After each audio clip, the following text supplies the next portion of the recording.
In 1701, an English merchant bought the largest diamond ever found in India for 110 carats of dazzling, water-pure brilliance. He paid a fortune for it, and the money, according to his enemies, was stolen from monopolies he'd spent 2 decades breaking. His name was Thomas Pitt. The East India Company called him a pirate, a criminal, an interloper, their term for merchants who traded without their permission, violating the monopoly England had granted them over Asian commerce.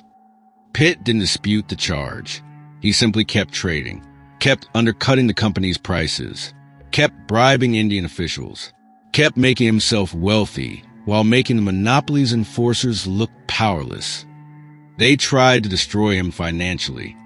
He broke 3 of their financiers in response. Then he bought the diamond, and for 16 years he lived in paranoid terror that someone would steal it or that the company would find a way to confiscate it. He hid it in different locations, slept with it under his pillow, changed ships suddenly during voyages. The obsession nearly drove him mad.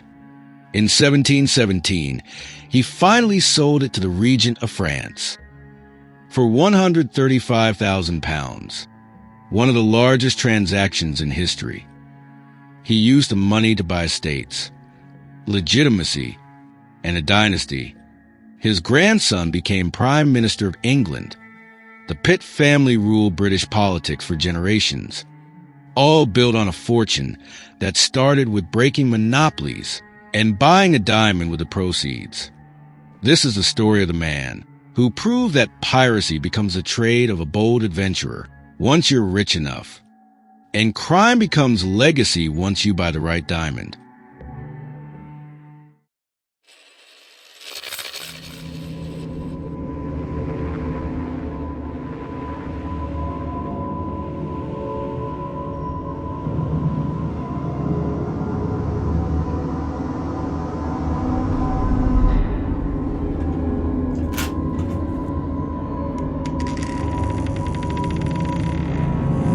You opened a door, and what lies within changed history forever. Welcome to Games and Lore. Knowledge has a price. Are you ready?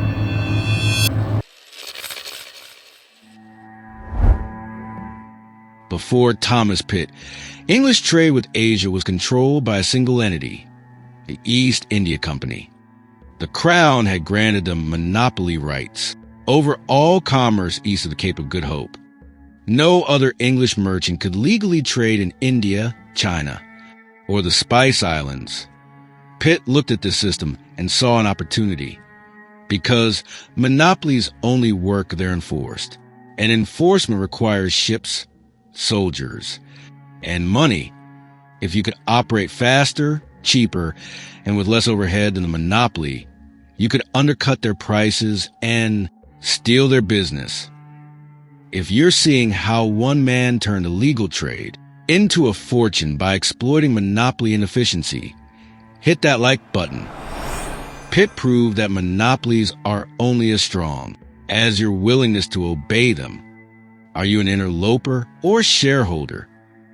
Join our archive for more. Born in 1653 in Dorset, England, Thomas Pitt came from minor gentry. Enough status to be educated, not enough wealth to be secure. He went to sea young, working on merchant ships trading with the Mediterranean and West Africa. By his 20s, he'd save enough to invest in cargo, and he'd learned something crucial.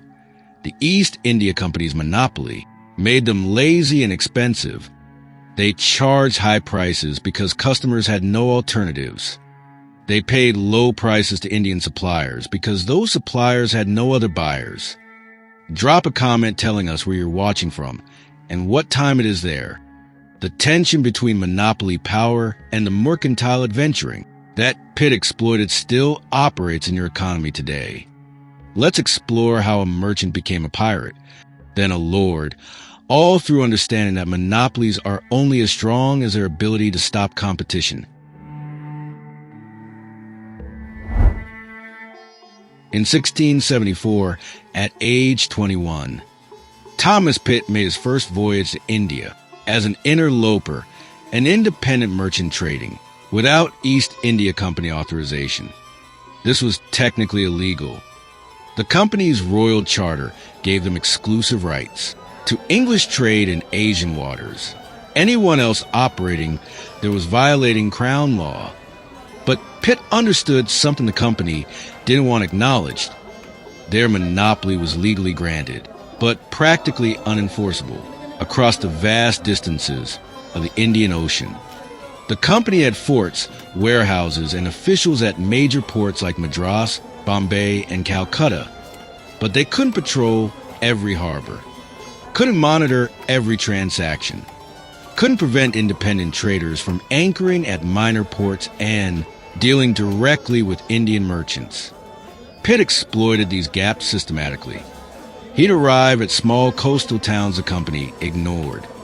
He'd pay Indian merchants better prices than the company offered, still below what European markets would pay, so his profit margins remained strong. He'd load cargo and depart before company officials could interfere. The company declared him a criminal. They issued warrants. They instructed their officials to seize his ships and cargo if they caught him. But Pitt was faster, smarter, and more willing to take risks. He bribed local Indian officials to warn him if company agents approached. He built relationships with Indian traders who resented the company's low prices and welcomed competition. Most importantly, he understood that the company's monopoly depended on intimidation. If merchants believed enforcement was inevitable, they wouldn't try to compete. But if someone demonstrated that you could trade successfully despite the monopoly, others would follow. Pitt became that demonstration. By the late 1670s, he was making regular profitable voyages to India. Other interlopers followed his model. The company's monopoly started eroding as independent traders captured portion of the traffic. The company tried to stop this through financial warfare. They pressured English banks not to extend credit to interlopers. They lobbied Parliament to strengthen anti-interloper laws. They attempted to bankrupt competitors by temporarily slashing prices below profitability. Pitt responded by breaking their credit networks. When the company arranged for London banks to deny him credit, Pitt found financing in Amsterdam and Hamburg. When they pressured those banks too, he started using Indian credit networks the company couldn't touch. He then deliberately undercut the company so severely in certain markets that their own financial operations became strained. 3 separate banking consortiums that had backed company operations against interlopers faced losses significant enough to threaten solvency. This was where the broke 3 banks legend originated. Pitt hadn't literally bankrupted 3 banks, but he'd inflicted enough damage on the financiers supporting the monopoly that they withdrew their credit lines. The company was learning an expensive lesson. Monopolies are fragile when someone refuses to accept their legitimacy. Through the 1680s, Thomas Pitt's illegal trading operation evolved into something more sophisticated than simple smuggling. He established permanent relationships with Indian merchant families. He built warehouses at non-company ports. He created credit networks that allowed Indian suppliers to front him goods with payment deferred until European sale. This was an establishment, not piracy. He was creating a rival interest that competed directly with the company's monopoly. The company faced a strategic dilemma. They could continue trying to suppress Pitt through legal and financial pressure, but this was proving expensive and ineffective. Pitt was too established in India, too well connected with local officials, too financially independent. Or they could acknowledge reality. The monopoly was being broken whether they liked it or not. Multiple interlopers now operated successfully. The company's interest was declining. Their costs were rising because enforcement operations were draining resources. In 1693, Parliament took an unexpected step. They opened a review of the East India Company's charter. Merchants who'd been excluded from Asian trade, including Pitt, testified about monopoly abuses. They argued that a single company controlling all English trade with Asia kept prices artificially high for English consumers and artificially low for Indian suppliers. They positioned themselves not as pirates, but as bold adventurers breaking an unjust monopoly. The political and economic argument was compelling. England's competitors, the Dutch, French, and Portuguese, had multiple companies competing in Asian trade. Perhaps monopoly wasn't the most efficient system. The company fought back fiercely. They had wealth, political connections, and decades of institutional power. But they also had vulnerability. They'd grown complacent. Their operations were expensive. Their ships were slow. Their factors in India were often corrupt. Pocketing profits meant for shareholders. Pitt and other interlopers, by contrast, ran lean operations. Lower overhead, faster ships, better prices. They were demonstrating that unfettered trade could deliver Asian goods to England more efficiently than the monopoly. The parliamentary review didn't break the company's monopoly, but it weakened their legal position, enough that enforcement became even harder. And then the company made a calculation that stunned Pitt's competitors and vindicated his entire career. In 1698, they appointed Thomas Pitt, the man they called a criminal for 2 decades, as president of Madras. The pirate was now running one of their most important forts. Why did they do this? Practical necessity. Pitt had power in India, whether the company acknowledged it or not. He had relationships with Indian officials and merchants. He understood local trade better than most company factors, and he'd proven himself remarkably effective at commerce. The old company was desperate, locked in a death struggle with new rival charter by Parliament. They hired Pitt, their most hated enemy, to be their sword in the East. They didn't just co-opt him, they weaponized him. Better to co-opt him than continue fighting him. For Pitt, it was legitimization. He went from wanted criminal to colonial governor. His fortune, built through legal trade, became official salary and legal business operations. This was the moment piracy transformed into bold adventuring, not because Pitt changed his methods, but because the institution he'd fought decided it was cheaper to make him legitimate than to keep him criminal. The monopoly hadn't been broken by law. It had been broken by a man who simply refused to acknowledge its authority. And eventually, the monopoly surrendered.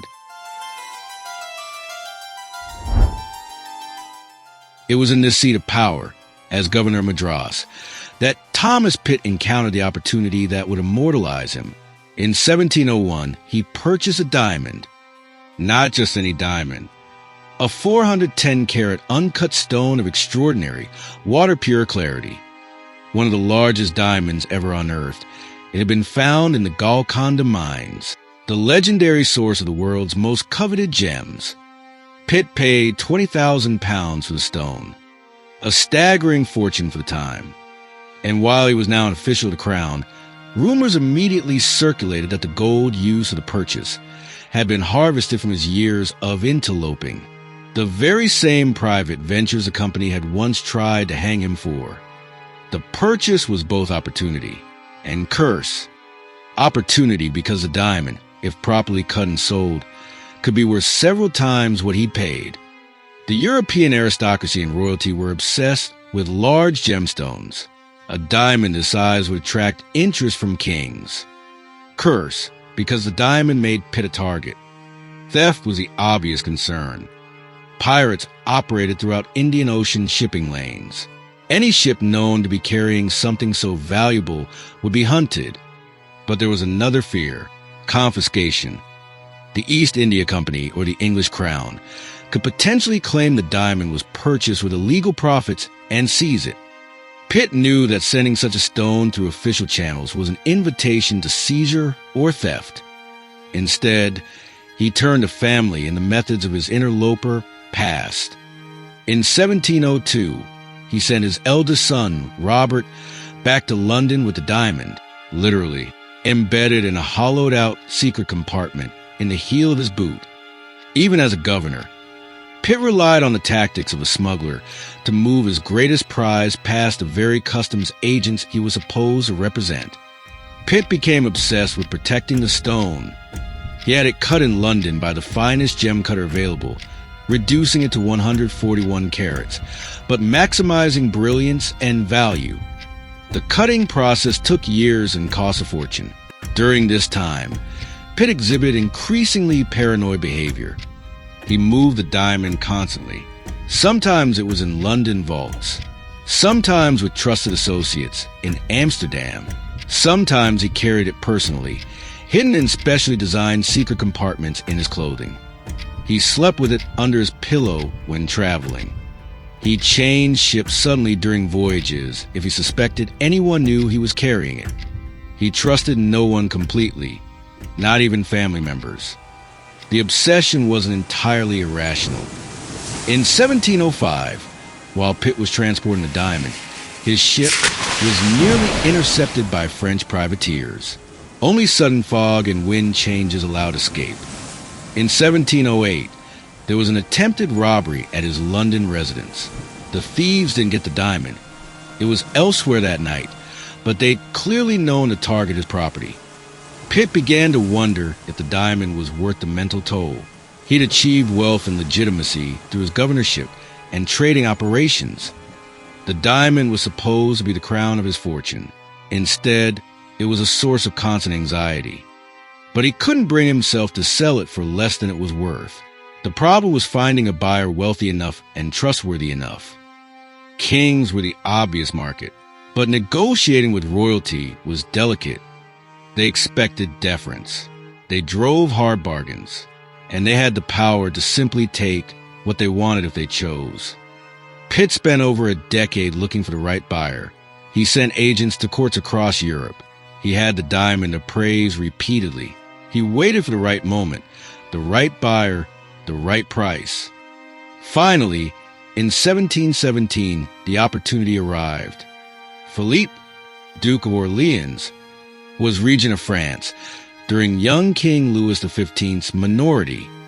He was reforming French finances and wanted a symbolic demonstration of restored royal magnificence. A legendary diamond would serve perfectly. Negotiations took months, but eventually terms were agreed. £135,000. The largest single transaction Pitt had ever made. The diamond was shipped to France under heavy guard. Payment was transferred through multiple banking houses to ensure security. Thomas Pitt, after 16 years of obsession and paranoia, was finally free of a stone and wealthier than he'd ever imagined. £135,000 in 1717 was an almost incomprehensible fortune. To put it in context, the average English laborer earned perhaps £20 per year. A prosperous merchant might make £200 annually. A landed gentleman with substantial estates might have income of a few £1,000s. Pitt had just received the equivalent of multiple lifetimes of aristocratic income from a single sale. He used it to buy what money has always been able to purchase: legitimacy. First, estates. Large ones. Pitt purchased Boconic in Cornwall, a sprawling property with a manor house and productive farmland. He bought Stratford Subcastle in Wiltshire, but his most strategic move was a piece of land within that estate known as Old Sarum. Old Sarum was a legendary rotten borough, a deserted hill that had no residents, yet still carried the right to send 2 members to Parliament. By buying the dirt, Pitt was buying a permanent, private voice in the government. He wasn't just acquiring land. He was hacking the British political system. Landholding was a foundation of English social standing. Merchants could be wealthy, but only landowners were truly respectable. Pitt was transforming his commercial fortune into hereditary status. Second, he invested in his children's futures, securing dowries and positions that opened doors to the highest circles of power. But the most important investment wasn't in land. It was in his grandson, William Pitt, born in 1708. Young William was only 9 when the diamond was sold. Thomas Pitt ensured the boy received the finest aristocratic grooming. Eton, then Oxford, he used his wealth to buy the boy's way into the inner circles of the British elite. In 1735, William Pitt the Elder took his seat in Parliament representing Old Sarum, the very hill his grandfather bought with interloper money. From that illegitimate seat, he would rise to become one of the most powerful prime ministers in history, leading Britain to the 7 Years' War and expanding the empire to an unprecedented scale. The Pitt dynasty would dominate British politics for 3 generations. His great-grandson, William Pitt the Younger, would also serve as prime minister, steering Britain through the Napoleonic Wars. The empire's survival and its eventual dominance of the world was funded by a fortune built on breaking monopolies and a single smuggled diamond. All of this traced back to Thomas Pitt's illegal trading and his diamond. The fortune built by breaking the East India Company's monopoly financed the dynasty. The diamond sale provided the capital that purchased estates, education, and political access. Crime had become legacy. Piracy had become dynasty. In the 18th century, wealth didn't just buy goods. It washed blood from hands. It transformed ill-gotten gains into ancient family wealth in a single generation. And notably, no one questioned the money's origins anymore.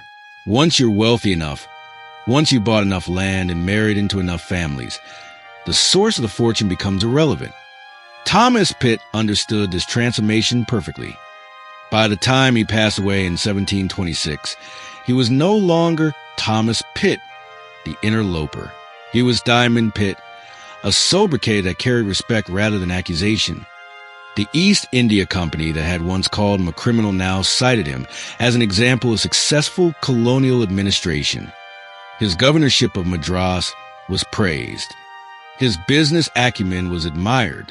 The fact that he'd spent 2 decades trading illegally, bribing officials, and breaking financiers was forgiven. Not explicitly, just quietly ignored. He'd proven something that successful criminals throughout history discover.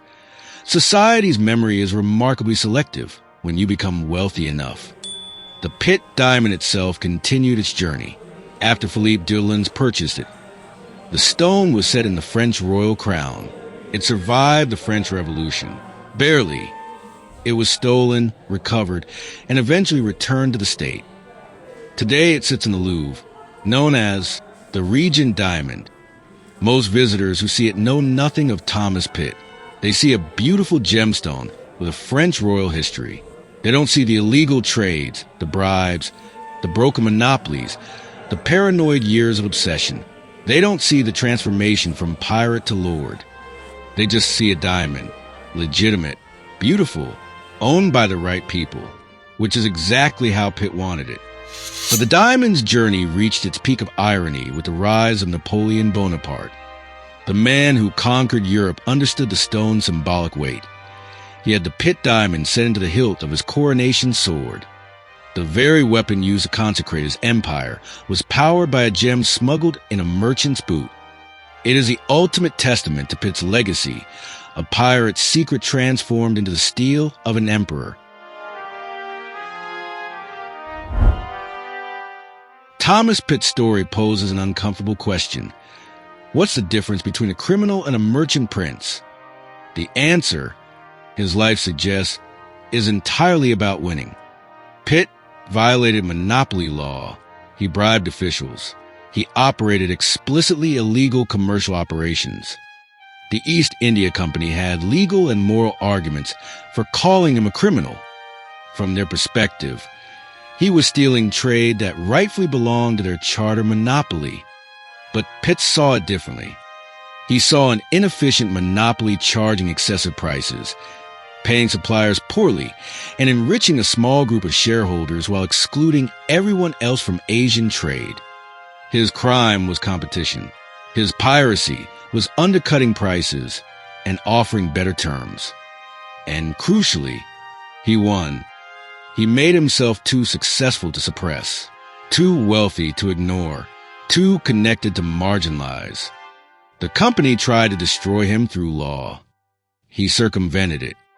They tried financial warfare. He broke their banking support. They tried exclusion. He built alternative networks.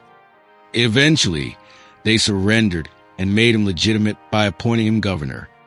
This pattern repeats throughout commercial history. John D. Rockefeller's Standard Oil was called a criminal monopoly. His descendants are philanthropic dynasties.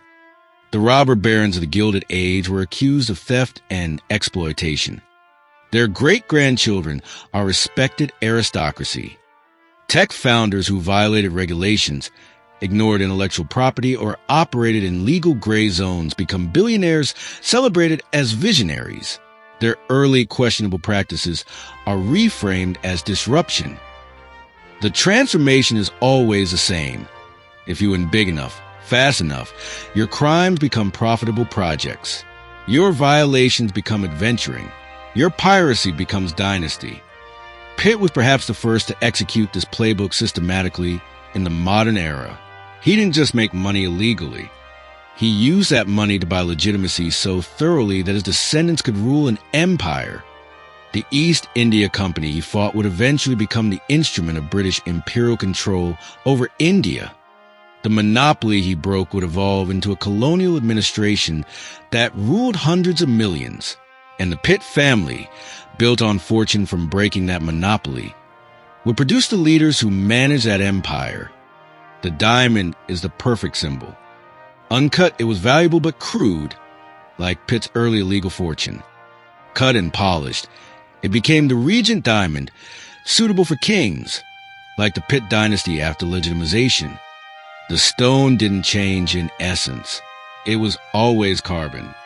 But presentation, ownership, and context transformed it from raw material into royal treasure. Thomas Pitt did the same with his fortune and his family. The money was always the same, earned through illegal trade and monopoly breaking. But once properly cut and polished through land purchases, strategic marriages, and political connections, it became respectable. Today, when we talk about disrupting markets, challenging monopolies, or moving fast and breaking things, we're echoing Thomas Pitt's approach. The language has changed. We say innovator instead of interloper. We say market disruption instead of monopoly breaking. We say aggressive business tactics instead of commercial piracy. But the fundamental dynamic is identical. Someone sees an established system protecting entrenched interests, decides the rules don't apply to them, and gambles that success will bring legitimacy. Sometimes they lose. They're prosecuted, bankrupted, forgotten. Sometimes they win, and their great-grandchildren become prime ministers.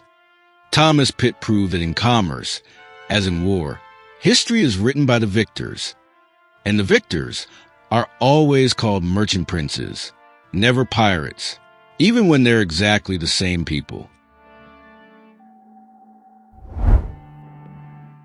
Thomas Pitt spent 2 decades as a wanted criminal. The East India Company called him a pirate. They tried to destroy him financially. They issued warrants for his arrest.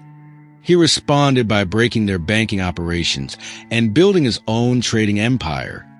Then he bought a diamond, 410 carats, the largest ever found. He lived in paranoid obsession with it for 16 years, before selling it to the Regent of France for a fortune. He used that fortune to buy estates, legitimacy, and a dynasty. His grandson became prime minister. His great-grandson shaped the British Empire. The Pitt family ruled British politics for generations, built on money earned by breaking monopolies and buying a diamond with the proceeds. Diamond Pitt died respectable, wealthy, legitimate. The man who'd been called a criminal was remembered as a projector. His crimes became innovation. His piracy became legacy.